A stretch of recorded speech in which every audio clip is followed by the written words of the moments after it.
Enticements.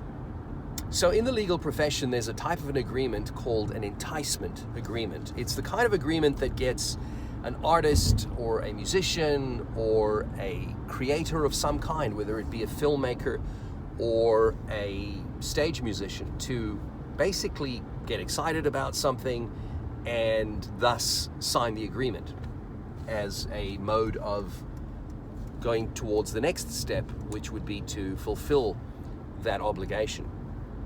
And what happens is an enticement is a very exciting thing for an artist, because what it does is it not only sets a consideration, which is an amount of money which is paid to the artist, but also it indicates that there'll be some form of a future benefit that will be derived from accepting that enticement agreement.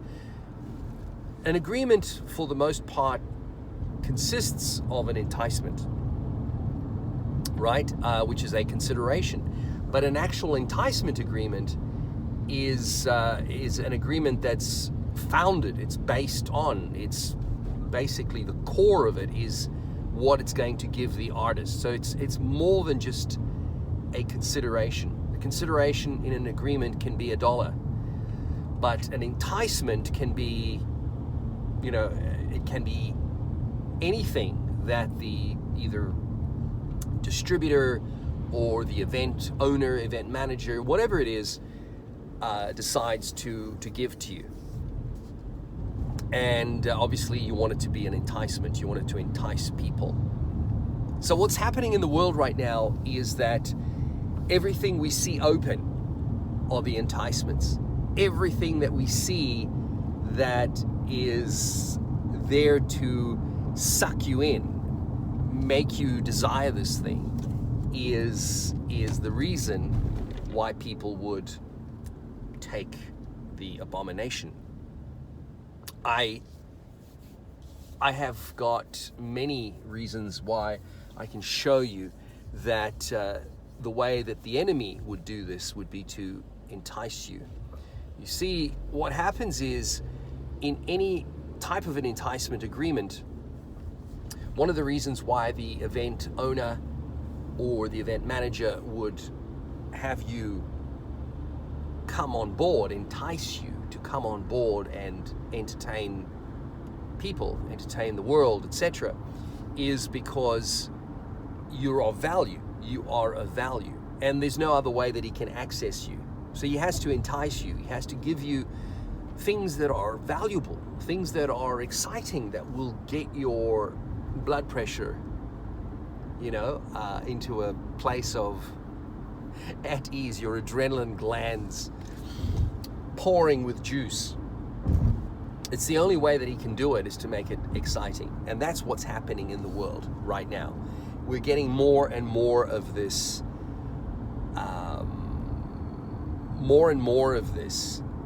where the world is constantly enticing you. Now, in the United States, as you know, those were the sort of most well-known examples. We had people getting, $1 million. That was a big one. There were fries in New York.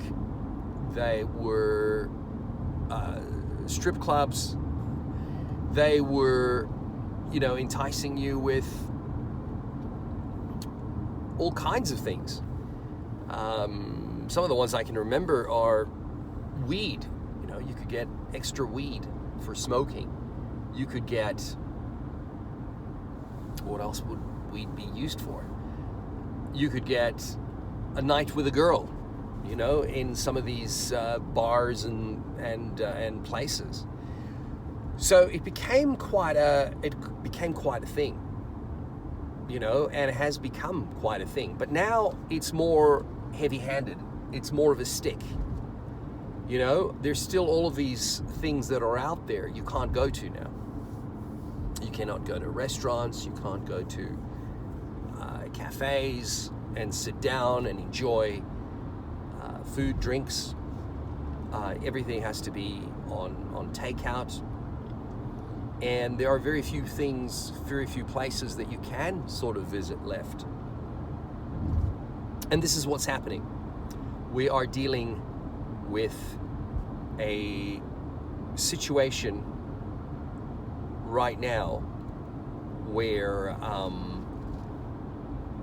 people are being seduced by the dark side of the force, Luke.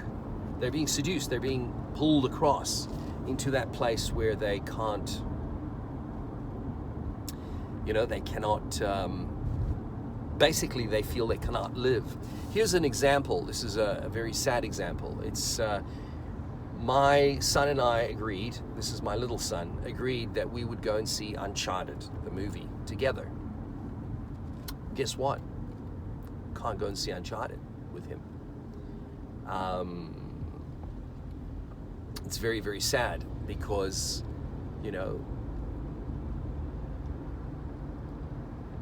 without revealing the status of this whole thing, I think you can understand what's happened here is that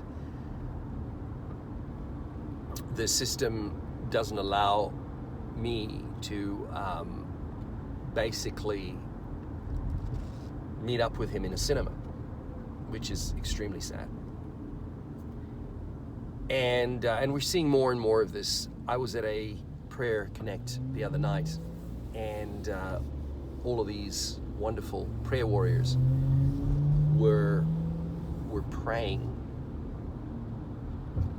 and the prayer was very much about employment and options and opportunities. And it's funny because we were praying for the status, for leaders, these so-called stab you in the heart people in positions of power that have got no right being in places where they're leading people at all. And they're leading them to the gallows, really. They're leading them to places of harm. These are bad shepherds. These are not good shepherds. They're all in bed with KS, Mr. Schwab. Someone should schwab him up the nose, up the rectum is more like it. These guys are incredibly evil, and that level of evil must be dealt with, and it will be dealt with. And I hear this a lot. People go, but will it be dealt with? This level of evil, will it be dealt with? Because these people seem to be getting away with it. They seem to get away with it. And well, yeah, they're getting away with it here, here on earth, because they're carrying out the requirements of this sentence. And the proof that mankind under governments of men is not good. It's not good for us. It's going to hurt us. We're not in a good place being served by humans. Humans will never be good to each other. They just won't. And we can see it even now. They sit betraying each other constantly, all for the sake of money. I had a unusual situation happen the other day when I was asked to do some work for somebody, for a company. It's actually for an organization. And, everything was fine. I was working, we got started on it, etc. But then there were 2 or 3 little things that sort of came up that indicated that, I should play it carefully and make sure that prior delivery that we would receive, from their side what they had due to us. So this is the issue that we have, is this continual mistrust I think that people have of each other, and the enemy plays all of these insecurities and all of these niches against us, niches as they say in the US. All these things are played against us all the time. This enemy is very cunning, very evil, and not at all good. He's been playing humanity for a very long time, and he's good at this. He knows he's good at this, and he's got his embedded demons in these people in high places. And it's sad because these enticements are seriously sucking people in. You know, you want to travel, you want to go see your family and friends, you got to take this thing. Yesterday, one of the comments was somebody got very excited when they saw two people on a plane saying they were traveling somewhere. And that's an enticement right there.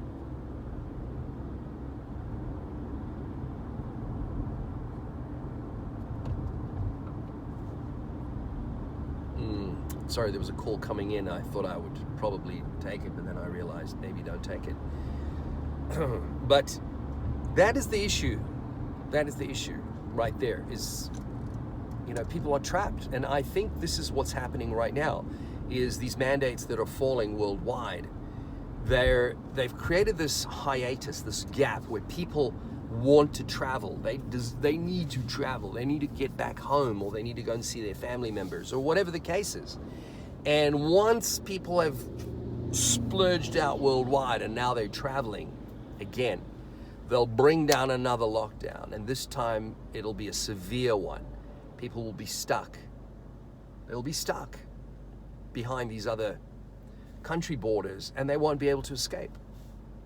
And the only way to escape, to get back home, as we've seen now happen in this last 2 years, is the exact same thing. They won't be able to escape unless they either take the mark up the shaft of the nose, or take the mark into their bloodstream, the shoulder. The government was upon his shoulder. That's a biblical verse. So there you go. This is what enticements are all about, is getting people to fall for this. What level of desperation can the enemy tempt you with? You know, what level of pleasure can he tempt you with? What level of desperation can you get you to that would entice you to take the mark? I hear this a lot. It's not the mark, it's not the mark, it's the mark. Because without it, you can't buy or sell. Oh, but we're buying and selling at the moment without it. No, you don't realize what's happening. The gates are coming down. Excuse the pun. The gates are coming down around people, and they're getting closer and closer to home. Okay, brothers and sisters, we pray for you all.